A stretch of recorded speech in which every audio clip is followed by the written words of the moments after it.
Ji welcome back. So in the last video we have already seen कि किस तरह से एक सिंपल सी का प्रोग्राम हमने लिखा और उसमें हमने फंक्शंस यूज़ कर रहे थे एंड वी सॉ कि उसके अंदर किस तरह से हमारी अजम्पशंस होती हैं, कुछ की चीज़ें ख़ास अंदाज से चल रही होंगी। And now in this video again an introductory video, इसके अंदर हम थोड़ा सा स्टैक को रिवाइज करेंगे और ये देखेंगे कि जो जो हमारी अजम्पशंस थी वो किस किस तरह से इम्प्लीमेंट हो सकती हैं इन असेंबली लैंग्वेज। तो hopefully this will be the last of the introductory videos और इसके बाद will just start with the actual slides and the details. एक स्लाइड में आपको यहाँ पर शुरू में दिखाऊंगा। So here you can basically see the various things जो कि हमारी assumptions हम अभी पिछली जो है वो स्लाइड के अंदर देख के आए हैं, पिछली वीडियो के अंदर देख कर आए हैं कि जब भी हमारा इस तरह से फंक्शन कॉलिंग हो रही होती है जैसे यहाँ पर होती हुई नजर आ रही है। So you have this function p which is calling this function q at this point। तो यहाँ पर आप जब इसको कॉल कर रहे हैं तो आप दो चीज़ें एज्यूम कर रहे हैं। एक, आप कंट्रोल ट्रांसफर एज्यूम कर रहे हैं कि आप इनिशियली क्यूज यहाँ से y वाली जगह से y is equal to Q X वाली लाइन से सीधा इस लाइन पर आ गए in t is equal to 3 × 1 वाली लाइन पर, और फिर जब ये रिटर्न हुआ तो यू आप इससे अगली लाइन के ऊपर प्रिंट पे वापस आ गए और y के अंदर वो वैल्यू चली गई जो आपने यहाँ से रिटर्न की थी। ठीक है, एक बात ये हो गई। दूसरी चीज़, आप यहाँ पर ये भी एज्यूम कर रहे हैं कि आपका x जो है वो किसी तरह से यहाँ पहुँच गया और जिस वक्त आपने चीज़ रिटर्न की तो आपकी वैल्यू वापस भी आ गई। सो you're assuming passing of control to the beginning of the procedure code and back from the return point to the original position जहाँ से हम आए थे और हमने हेंसल और ग्रेटल की जो एग्जांपल की थी वो आप होपफुली आपके जहन में होगी। And then passing of the data जो कि आर्ग्यूमेंट्स हैं और आपकी रिटर्न वैल्यू है। And then you have your memory management कि जब आप प्रोसीजर के एग्जीक्यूशन में हैं तो आप उस वक्त किस तरह से अपने वेरिएबल्स को बनाते हैं और जब वो ख़त्म होता है तो उन वेरिएबल्स को ख़त्म करना पड़ता है आपको किसी तरह से। जो लोकल वेरिएबल बने थे ज़ाहिर है उनकी लाइफ टाइम ख़त्म हो गई, तो how do you make sure कि उनकी लाइफ आप ख़त्म करके असेंबली के अंदर उनकी लाइफ आप ख़त्म करेंगे। So you need to and then you need to make sure you don't overwrite the variables who are alive but out of scope. ठीक है, ये हम पिछली वीडियो में देख कर आए। सो ये सारे के सारे मैकेनिज्म्स को हम देखेंगे किस तरह इंप्लीमेंट होते हैं यूजिंग मशीन इंस्ट्रक्शंस, और एक x86 64 में देखेंगे कि आपका प्रोसीजर जो है वो किस तरह से उन्हीं मैकेनिज्म्स को यूज़ करता है और उसी में इंप्लीमेंट करता है इन प्रोसीजर्स को जो कि इसकी एप्लीकेशन बाइनरी इंटरफेस के अंदर इंप्लीमेंट हुए हैं। So the programmer, the compiler and the processor all work together to make sure that the contracts of the processor itself and also the contracts of the application binary interface which is a set of conventions, ये सब की सब meet हो रही हों जिसके अंदर मुख्तलिफ रोल्स असाइन हुए होंगे, मुख्तलिफ रिस्पॉन्सिबिलिटीज़ और ड्यूटीज़ होंगी मुख्तलिफ पार्ट्स ऑफ द कोड की जिसके ऊपर आपकी assumptions बेस्ड होंगी। लाइक फॉर एग्जांपल कॉल करने वाले ने DI, SI, DX, CX के अंदर पैरामीटर रख के भेजे हैं, आप एज्यूम करेंगे जब आप कॉल ही होंगे, और जब आप कॉल ही होंगे तो आपसे एज्यूम किया जाएगा कि आप रिटर्न जो है वो RAX में रख के कर रहे हैं। तो ये आपकी एप्लीकेशन बाइनरी इंटरफेस है जो एजम्पशंस ले रही होती है कि ये सारी चीज़ें जो हैं ये सही अंदाज में इम्प्लीमेंट हो रही हैं। इस सब कुछ को समझने के लिए जो सबसे पहला कॉन्सेप्ट हमें रिवाइज करना है वो स्टैक का कॉन्सेप्ट है। What's a stack? अगर मैं आपसे पूछूं और आप बेशक वीडियो पॉज करके अपने जहन में अपना जवाब तरतीब दें कि व्हाट्स अ स्टैक, अगर आपका जवाब किसी ऐसी जगह से शुरू हो रहा है जिसमें आपके शुरू के अल्फाज में कहीं लफ्ज़ एरे आ रहा है या लिंक लिस्ट आ रहा है तो आपका जवाब सही नहीं है या एटलीस्ट एक्यूरेट नहीं है। स्टैक किसी एक ख़ास इम्प्लीमेंटेशन का नाम नहीं है कि एरे हो या लिंक लिस्ट हो या ट्री हो या कोई और चीज़ हो। स्टैक असल में इस फंक्शनैलिटी के कॉन्ट्रैक्ट का नाम है जिसको हम फर्स्ट इन लास्ट आउट या लास्ट इन फर्स्ट आउट कहते हैं। यानी नॉर्मली इसको हम लास्ट वाले जो सेकंड वाला केस है इसको हम लीफो भी बोलते हैं, या फर्स्ट वाला नॉर्मली बोला नहीं जाता, you can always call it FILO, who stopping you, but this is like LIFO, LIFO is the functionality जिसको हम स्टैक की फंक्शनैलिटी कहते हैं। अब ज़रा पहले अच्छी तरह से समझ लें कि किसी भी चीज़ के स्टैक होने के लिए क्या क्या कुछ ज़रूरी है। So let's assume you are a stack, और आपको मैं ये कहता हूँ कि जनाब आपने एक स्टैक की तरह एक्ट करना है। And let's assume I am handing out different fruits to you. मैं आपको कुछ फल पकड़ा रहा हूँ, तो मैंने आपसे ये कहा आप फॉर एग्जांपल ये हैं, मेरी नज़र में आप इस तरह की चीज़ है, ठीक है। Let me make you a happy box and then I'm handing out some stuff to you. So what I'm doing is I'm giving you, I give you, और मैं उस ऑर्डर में लिखता हूँ जिस ऑर्डर में आपको ये चीज़ें दे रहा हूँ। So I gave you, let's say, an apple, and then I give you an orange, and then I give you, let's say, कोई और आसान बनाने वाला फल. Can I make a mango? All right, looks like a mango. A mango, and then I hand over to you another apple because I was out of easy to draw fruits. By the way, आप मेरी drawing देख के अंदाज़ा लगा सकते होंगे कि I'm an experienced sketch artist. But anyhow, इसी को बर्दाश्त करना पड़ेगा आपको. So इस order में मैंने आपको ये चीज़ें पकड़ा दी. I gave you an apple, then I gave you an orange, and then a mango, and then I handed out another apple. And now I ask you to give me back something according to your contract. And what you need to give me, and by the way, just add, let's add one more thing here वरना एक confusion यहाँ पे create होगी. So because the first and last were both apples, so let me say कि मैं यहाँ पर एक चीज़ और add कर रहा हूँ, which is I don't know, a strawberry. So strawberry should also be easy to draw. All right, that's a peach or a strawberry, whatever it is. So I gave you a strawberry in the end. All right, now I ask you कि मुझे एक चीज़ वापस करें. आपने according to this LIFO contract, LIFO contract, you have to return this strawberry first. So आप सबसे पहले जो चीज़ मुझे return करेंगे वो ये strawberry होगी. उसके बाद अगर मैं आपसे कहूँगा मुझे कोई और चीज़ रिटर्न करें तो वो ये एप्पल होगा. देन मैं आपसे कहूँगा कुछ और रिटर्न करें तो ये मैंगो होगा. देन मैं कोई और चीज़ कहूँगा तो ये ऑरेंज होगा, and so on and so fourth. और इसमें से किसी भी पॉइंट पे अगर मैं नई चीज़ें आप में रखना आपको बताना शुरू कर दूंगा कि आप उसको रखते जाएं अपने पास, तो वो चीज़ें जो हैं वो वहीं से आगे ऐड होती जाएंगी. एंड अगेन जो चीज़ सबसे आखिर में ऐड हुई थी वो सबसे पहले वापस आएगी. And that's the functionality. इतनी चीज़ को हम स्टैक कहते हैं. Last in first out is a stack. Rest of it आपने उन फलों को अपने पास टोकरी में रखा, फ्रिज में रखा, ज़मीन पे फेंक दिया, आपने उनको जो मर्जी किया, वो इम्प्लीमेंटेशन डिटेल है. ये वो चीज़ें सब आती हैं कि जी अब आपने अरे में रखा था या लिंक लिस्ट में रखा था या किस चीज़ में रखा था. So in terms of its implementation, a stack could be implemented just by using these two functions, जो जिनमें से एक फंक्शन है जिसे हम स्टैक में कोई चीज़ रखने का फंक्शन कहते हैं, which is the push function, and दूसरा वो फंक्शन है जो स्टैक से कुछ निकालने का फंक्शन होता है जिसको हम एक पॉप फंक्शन कहते हैं. बाय द वे ये टर्मिनोलॉजी जो आ रही है, think of like I don't know a candy dispenser, a page dispenser, जिसके अंदर ये कैंडी पड़ी हुई है और लेट्स से इसके नीचे एक स्प्रिंग लगा हुआ है. And now when I press a button here, तो ये टॉप कैंडी मुझे निकाल कर दे देता है. लेट्स से ये candy 1, candy 2, candy 3, candy 4, candy 5 और कैंडी 6. ये तरतीब है जिसमें ये कैंडी बाहर निकल रही है, राइट. और मैं अगर देखूं सबसे पहले इस स्टैक में चीज़ रखी क्या गई थी, तो वही कैंडी नंबर 6 रखी गई थी, राइट. अब यहाँ कुछ टेक्निकल टर्मिनोलॉजी है बाय कन्वेंशन जो कि मैं यहाँ मेंशन कर देता हूँ. So this is known as a top or the top of the stack. And this so यहाँ पर नॉर्मली हम इसको किसी तरह जब इंप्लीमेंट करते हैं तो इसको याद रखने का कोई ना कोई तरीका रखते हैं. So this is known as the top of the stack, ठीक है. And by the way obviously by the same analogy this is the last thing which is stored. So this is the bottom of the stack. ये terms भी याद रखिएगा, ये आपको पता होनी चाहिए, ठीक है.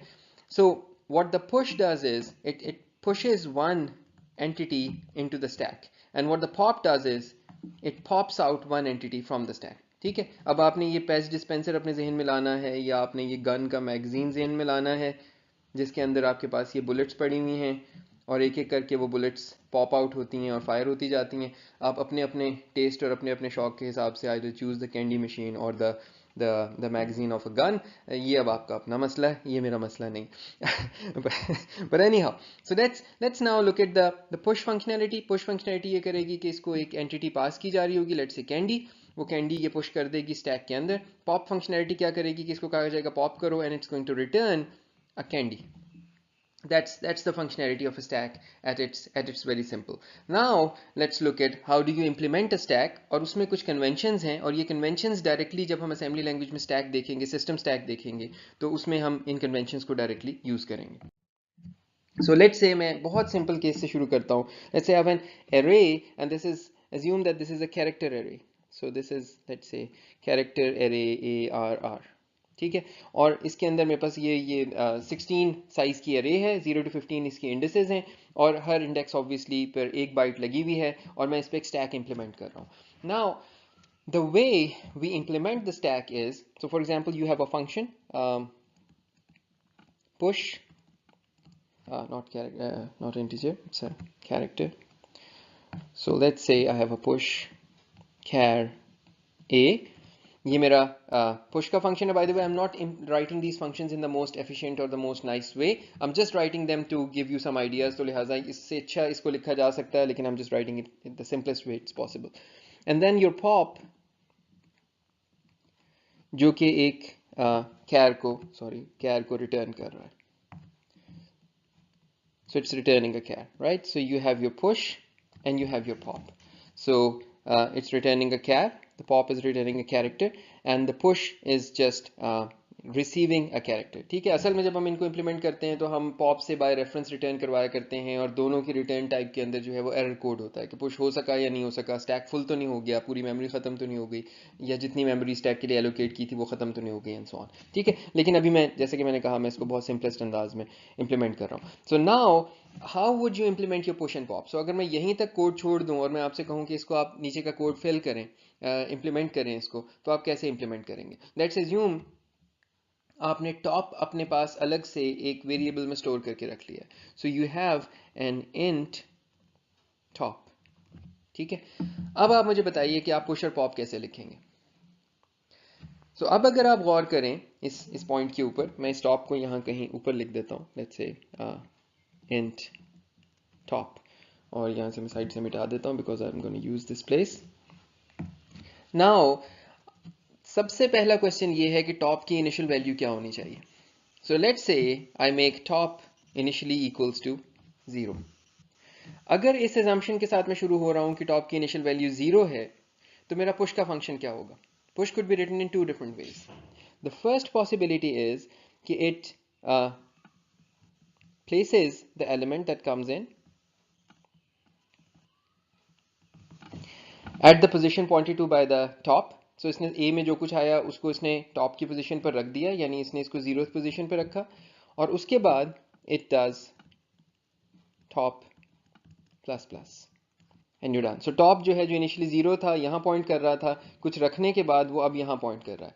इस सिचुएशन को हम कहते हैं your top is pointing to the first free location. First free location, your top is pointing to the first free location. इसका क्या मतलब है कि पुश पहले रखेगा और फिर टॉप को इंक्रीमेंट करेगा. ठीक है. बाय द वे ये वाला कोड भी और एफिशिएंटली नाइसली लिखा जा सकता है, not efficiently but nicely. ARR top plus plus में यहाँ भी कर सकता था. तो जब आप इसका कोड्स लिखेंगे तो आप उस तरह लिखेंगे, बट एनी हाउ उसकी यहाँ जरूरत नहीं है. So this convention is known as the top is pointing at the first free location. इसीलिए initially top जो है वो 0 पे पॉइंट कर रहा था. अच्छा, अब इस किस्म के पुश के लिए पॉप किस किस्म का लिखना पड़ेगा? इस किस्म के पुश के लिए अब पॉप पहले टॉप को डिक्रीमेंट करेगा, और उसके बाद रिटर्न करेगा ARR टॉप. अब आपको अच्छी तरह मालूम है कि यहाँ पर मैंने अभी वो चेक्स नहीं लगाए कि टॉप कहीं अपनी मिनिमम पोजीशन तक तो नहीं पहुँच गया तो डिक्रीमेंट नहीं कर सकते, टॉप कहीं अपनी मैक्सिमम पोजीशन तक तो नहीं पहुँच गया है तो उसको इंक्रीमेंट नहीं कर सकते. Obviously you know all of that. मैं उस सब कुछ को यहाँ पे इग्नोर कर रहा हूँ, just going for the simple concepts. So जब भी स्टैक इस तरह से इम्प्लीमेंट होता है कि the top points at the first free location, the top points at the first free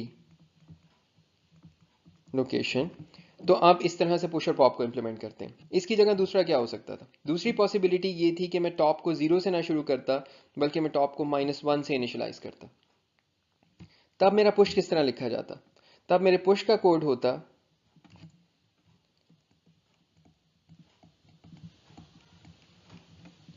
top plus plus ARR top is equal to A. पहले मैं जगह बनाता और फिर रखता. सो इस चीज को हम कहते हैं the top is Poynting eight the last filled location. ठीक है. और यहां पर भी बिल्कुल ऐसा होता. पॉप के अंदर my code would have been so I would have had to create a temporary. So character B is equal to, let's say, ARR top, क्योंकि the top is pointing at the last filled location, and then I decrement the top, and then I return B. ठीक है, ये सब कुछ bye the way return एर minus minus top करके भी हो सकता था, बट एनी हाउ यहाँ पर खाली सॉरी टॉप माइनस माइनस करके भी हो सकता था, and that would have been fine as well. ठीक है जनाब, तो ये अब आपके पास दूसरी कन्वेंशन आ गई where the top points at the last filled location. ठीक हो गया जी, तो आपको ये समझ में आ गया कि हमारा जो स्टैक बनता है इसके अंदर देयर इज अ फेज जहां पर आपने स्टैक पे जगह बनानी है and then you need to put something. तो या तो वो ऑलरेडी खाली जगह की तरफ पॉइंट कर रहा होता है टॉप, और आप वहां पे चीज़ रखते हैं और फिर उसके बाद उस टॉप को चेंज करते हैं, या फिर आप अगर वो ऐसी जगह पॉइंट कर रहा होता है जहां खाली जगह होती है तो पहले चीज़ रखेंगे और फिर उसके बाद टॉप को मूव करेंगे। So these are the two conventions for your stack. इस पर अपने आप को कन्विंस कर लें, ऑल्दो कि आई एम अज्यूमिंग कि ये सब आपने किसी न किसी पॉइंट पे अपनी ज़िंदगी में पढ़ी हुई है। दूसरी चीज़ ये है कि कहीं से भी ज़रूरी नहीं है कि आपका जो स्टैक है वो इंक्रीमेंटिंग स्टैक हो। सो इस किस्म के स्टैक को हम एक इंक्रीमेंटिंग स्टैक कहते हैं, कि इसके अंदर नई चीज़ें रखने के लिए टॉप बड़े एड्रेसेस की तरफ मूव कर रहा है, यानी टॉप को बढ़ाना पड़ता है पुश करने के लिए, टॉप प्लस प्लस करना पड़ता है पुश करने से पहले या उसके फ़ौरन बाद प्लस प्लस करना पड़ता है। दूसरी फॉर्म जो स्टैक की होती है वो डिक्रीमेंटिंग स्टैक होता है, जहाँ पे आप टॉप को इनिशलाइज करते या इक्वल टू 15 के, और ये कौन सा केस है, when the top points at the last field at the first empty location, या फिर आप उसको इनिशलाइज करते टॉप इज इक्वल टू 16 पे, यानी one more than the last location, where the assumption is कि जहाँ टॉप पॉइंट कर रहा है वहाँ स्टोर नहीं किया जा सकता, so the top is Poynting eight the last field location. ठीक है, तो ये आपका दोनों अंदाज से, so your stack could be implemented as an incrementing stack or a decrementing stack. It could be implemented as where the top points at the last filled location or the top points at always points at the first empty location. ठीक है जनाब, first free location. तो ये आपके stack की इंप्लीमेंटेशंस हो गई। अब फर्ज कीजिए कि मैं इसको थोड़ा सा यहीं पर एक कॉम्प्लिकेशन इसमें डाल दूं जो कि इंटेल में आएगी, कि यहाँ तो कैरेक्टर के अंदर हर चीज़ जो रखी जा रही थी वो सिंगल सिंगल बाइट की थी, तो लिहाजा टॉप में जो इंक्रीमेंट हो रही थी वो +1 हो रही थी और टॉप में से डिक्रीमेंट हो रही थी वो भी -1 हो रही थी।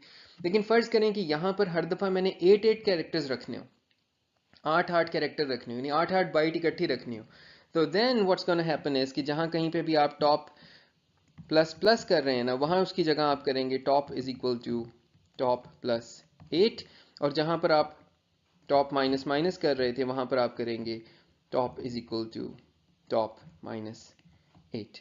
एंड यू कैन सी कि आपकी असेंबली लैंग्वेज में जो आपका स्टैक बना हुआ होगा वो स्टैक ये काम कर रहा होगा। बाय द वे ये प्लस और माइनस अगेन एज्यूम कर रहे हैं कि मैंने ये इंक्रीमेंटिंग स्टैक बनाया, कि डिक्रीमेंटिंग स्टैक होगा तो ये बिल्कुल ऑपोजिट होगा, वहाँ पुश के अंदर डिक्रीमेंट करेंगे और पॉप के अंदर इंक्रीमेंट करेंगे। ठीक है, I hope this is becoming very clear to you. एक और चीज़ जो स्टैक के अंदर हो सकती है वो ये हो सकती है कि आपके टॉप के ऊपर जब आप इंक्रीमेंट या डिक्रीमेंट करते हैं तो उस पर मॉड्यूलस ऑपरेटर लगा हुआ है, फॉर ये जिसको हम रैप अराउंड स्टैक कहते हैं। सो फॉर एग्जांपल इसने यहाँ से रखना शुरू किया, यहाँ वैल्यू रखी, यहाँ रखी, यहाँ रखी, यहाँ रखी, यहाँ रखी, एंड देन उसके बाद चलते चलते जब ये यहाँ पहुँचा तो उसके बाद अगली लोकेशन 0 हो जाए। ठीक है, यानी अगर मैं 15 + 1 करूं तो वो ये यहाँ पे रखने लगे, विच वुड मीन कि it will overwrite whatever was written here, stack खराब हो जाएगा इससे, लेकिन anyhow this could be an implementation. इसी तरह से जब हम let's say pop pop pop pop pop कर रहे हो तो इसके बाद सीधा ये इस लोकेशन पर आ जाए और अगला पॉप यहाँ से करे। सो अगर मैं मॉड लगा दूंगा कि दोनों साइड से रैप अराउंड हो जाए, सो 15 से अगला एड्रेस 0 है और 0 से पिछला एड्रेस 15 है, रैप अराउंड लगा हुआ हो जो कि मॉड्यूलस ऑपरेटर से लग सकता है, that could be a stack as well. And by the way this is how your assembly language stack, your Intel x86 64 stack is implemented. ठीक है, तो उसमें रैप अराउंड है बिकॉज हमारे नेचुरली एड्रेसेस के अंदर रैप अराउंड होता है। वो कैसे होता है, आपका फॉर एग्जांपल मैं कहता हूँ कि ये आपका एड्रेस है जस्ट लाइक अ 16 बिट एड्रेस, इस 16 बिट एड्रेस के अंदर आप 000 से लेकर F F F F तक जाते हैं, जहां आपने इसे स्टोर किया हुआ वो 16 बिट लोकेशन है। ठीक है, now what's gonna happen is अगर मैं यहाँ पर एक भी इंक्रीमेंट करूंगा तो FF जो है ये FFFF जो है ये 0000 बन जाएगा और 1 बाहर आ जाएगा। वो जो 1 बाहर आएगा ऑब्वियसली वो कहीं स्टोर नहीं हो रहा, तो that means there is a wrap around. Similarly अगर मैं इस 0000 में से -1 करूंगा तो FFFF हो जाएगा। तो लिहाजा मेरा स्टैक पॉइंटर रजिस्टर जो कि 8 बाइट का फिक्स रजिस्टर है, ये पॉइंट कर that's the top of the stack in x86 64। ठीक है, सो RSP रजिस्टर ये मेरा टॉप है, this is equal to the top of your stack. ठीक है, ये हमेशा स्टैक टॉप की तरफ पॉइंट करता है। तो अब इस रजिस्टर ने जहां पॉइंट करना है, अब मैं अगर इसको बढ़ाता बढ़ाता, by the way Intel has a 8664 has a decrementing stack, जिसमें एसपी को डिक्रीमेंट करके नई चीज़ें स्टोर की जाती हैं, ठीक है, और पॉप करते वक्त जो है वो इंक्रीमेंट की जाती हैं। तो मैं अभी आपको अगली स्लाइड्स में जब इसके ऊपर आता हूँ तो मैं फर्दर एक्सप्लेन करता हूँ कि x86 का जो स्टैक है, 64 का जो स्टैक है, उसमें इसमें से कौन कौन सी कन्वेंशंस यूज़ हो रही हैं। जी जनाब, तो अब जब हमने कह दिया कि हमारा x86 64 के ऊपर जो हमारा टॉप है वो RSP रजिस्टर है, which is an 8 byte register, 64 bit register. So ये हमारे स्टैक के टॉप की तरफ पॉइंट करता है। इन इंटेल हमारा जो स्टैक है that is a decrementing stack, so it has a decrementing stack where the top points at the last filled location.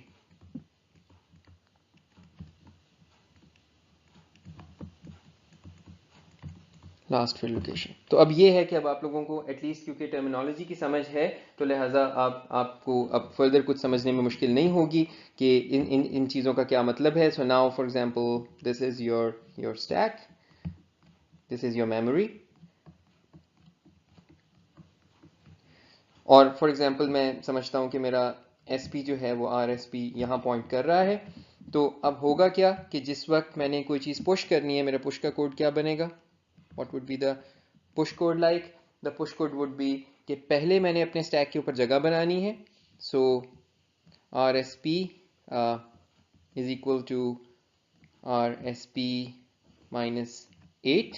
सो पहले मैंने अपने स्टैक के ऊपर जगह बनाई, ये यहाँ जहाँ पॉइंट कर रहा था, एज्यूम कि मेरे पास यहाँ पे ऑलरेडी कुछ पड़ा हुआ था, तो RSP से 8 लोकेशंस पीछे गया और इस जगह आ गया। मैंने ये अंदाजे से 8 गिनी है, this may not be exactly 8 but you go 8 bytes पीछे, और उसके बाद आप जो है वो RSP की लोकेशन के ऊपर, let's say you were doing push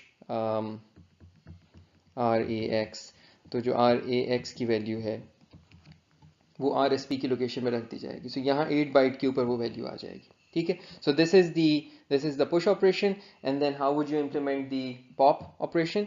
आपका पॉप ऑपरेशन इसके बिल्कुल ऑपोजिट अंदाज में लिखा जाएगा। Let's say you want to do pop RAX, which means कि जो चीज़ पॉप करो वो RAX में रख दो। सो दैट वुड मीन कि अब आप पहले RAX में वो चीज़ रखेंगे। सो RAX इज इक्वल टू जहाँ कहीं भी आपका RSP पॉइंट कर रहा था वहाँ से आप वैल्यू उठा कर लाएंगे और इसमें रख देंगे, and then you do your RSP is equal to RSP plus 8। ठीक है जी। सो नाउ आई होप कि ये कॉन्सेप्ट आपको क्लियर हो गया कि आपका स्टैक जो है वो ग्रो करता है मेमोरी में नीचे की तरफ, ठीक है। यानी इन अदर वर्ड्स नीचे की तरफ से हमारा मतलब क्या है कि बड़े से छोटे एड्रेसेस की तरफ ग्रो करता है। So it's like it's here and then it grows, मुझे ऊपर की तरफ कहना चाहिए था I guess.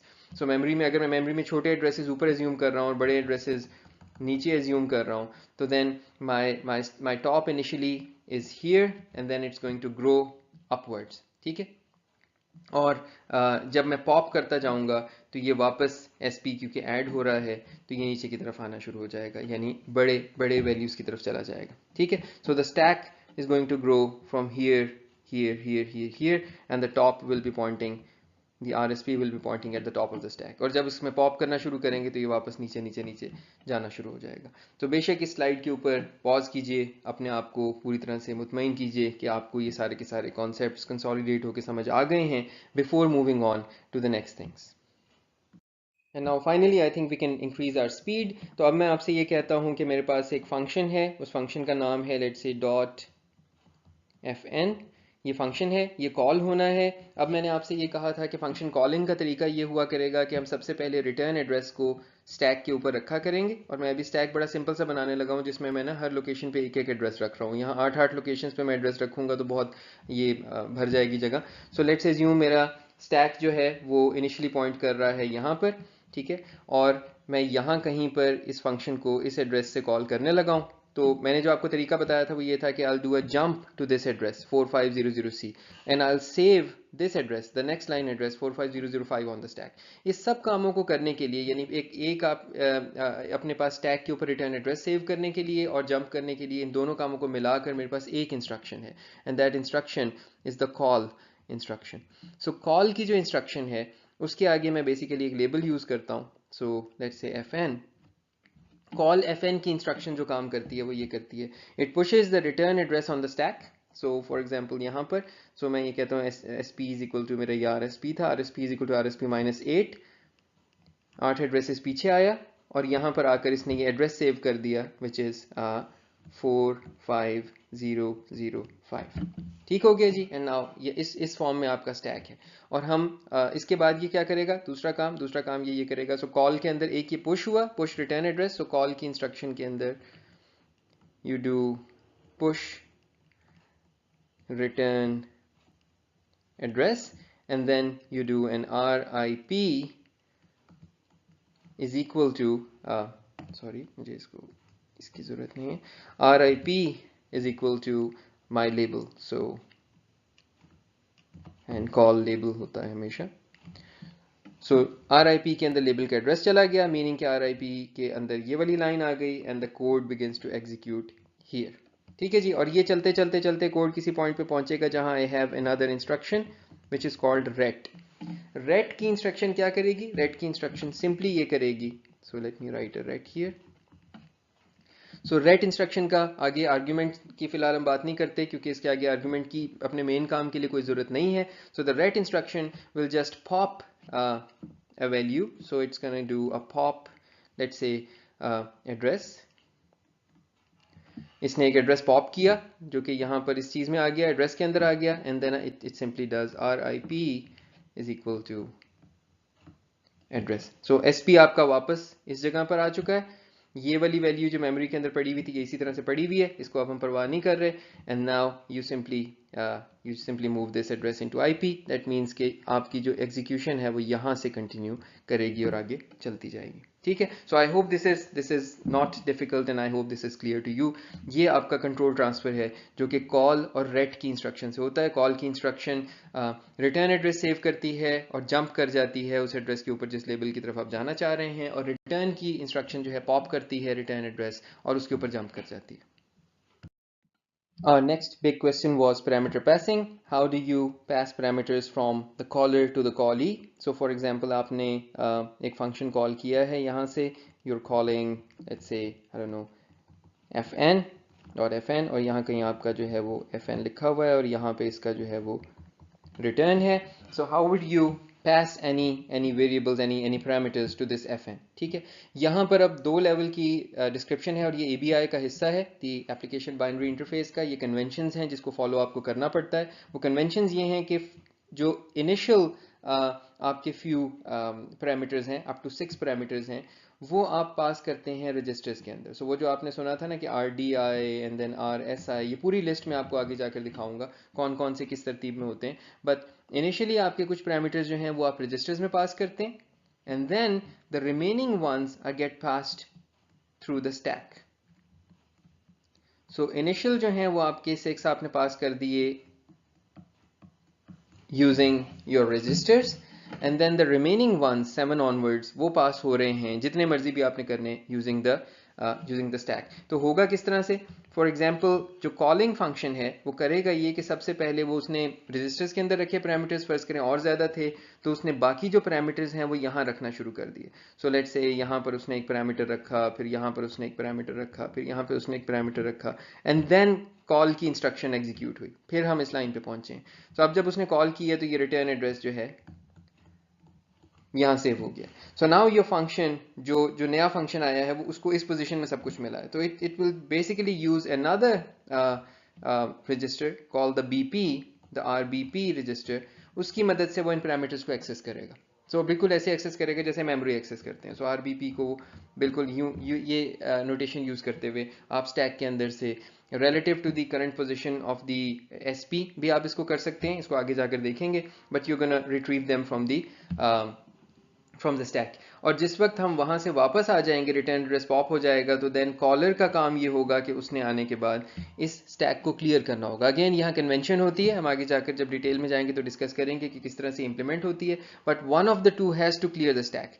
Either the caller clear the stack और the callee clear the stack, जिसको कॉल किया गया। अब कॉली कैसे स्टैक क्लियर कर सकता है? वो रिटर्न एड्रेस उठाएगा, पैरामीटर्स को रिमूव करेगा और फिर रिटर्न एड्रेस के ऊपर जंप करेगा, यानी एसपी को उतना इंक्रीमेंट करेगा कि सारे के सारे रिटर्न जो जो पैरामीटर्स हैं वो स्टैक पे से रिमूव हो जाए। दोनों इसमें कन्वेंशन यूज हो सकती हैं, बट नाउ यू नो कि जो पैरामीटर पासिंग है वो दो हिस्सों में हो रही है। इनिशियली कुछ पैरामीटर्स हैं जो डिसाइड हुआ हुआ है कि कौन कौन से रजिस्टर में रख के भेजने हैं। नॉर्मली पैरामीटर्स कम होते हैं तो ये काम बहुत एफिशिएंट है, बिकॉज रजिस्टर की एक्सेस बहुत एफिशिएंट होती है। लेकिन अगर पैरामीटर्स ज़्यादा हों तो फिर उनको स्टैक में पुश करके रखना पड़ता है before calling the function, and when the function gets called उसके बाद अब वो उनको एक्सेस करता है स्टैक के ऊपर से। जब वो फंक्शन ख़त्म हो जाता है, वापस आते हैं आप उस फंक्शन से रिटर्न करके, यहाँ पर या तो कॉलर अब उतने पॉप्स करता है जितने उसने पुशेस किए थे इन पैरामीटर्स के लिए और उनको रिमूव कर देता है, या फिर कॉली के ऊपर अगर ये जिम्मा एबीआई में डिसाइड हुआ हुआ है तो कॉली ने इस रिटर्न एड्रेस को उठाकर अपने पास सेव करना है, parameter pop pop pop and then return to the return address. इसका तरीका ये भी हो सकता है कि pop pop pop push return address pop return.